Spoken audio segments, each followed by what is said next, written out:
ኢትዮጵያ ውስጥ ሀሳቡን ስለገለጸ የሚታሰር ሰው የለም። ብዙ እኮ የሚሳደቡ ሰዎች አሉ በየሜዳው።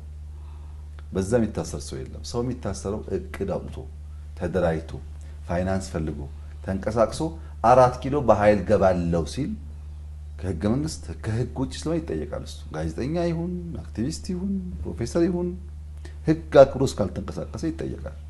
ስልጣንን በኃይል ፍላጎትን በኃይል መሻትን በኃይል መተግበር ከፈለገ ለምሳሌ መሬት ከዚህ ቀደም በሆነ መንገድ አጥሮ መያዝ ይቻላል። አሁን የሚያረክሰው ካለ ማንንም ቢሆን ይታሰራል።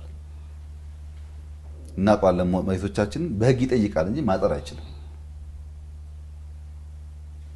ህገወጥነትን ኢንተርቴን የሚያደርግ ሰዓት አንፈጥርም።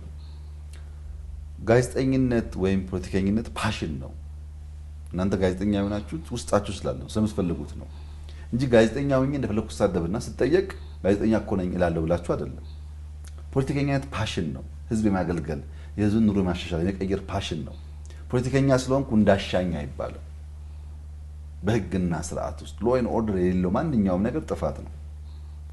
ይሄ ጋዜጠኝነትና ፖለቲከኝነት የወንጀለኞች ካባ መሆን አይገባውም፣ የለበትም።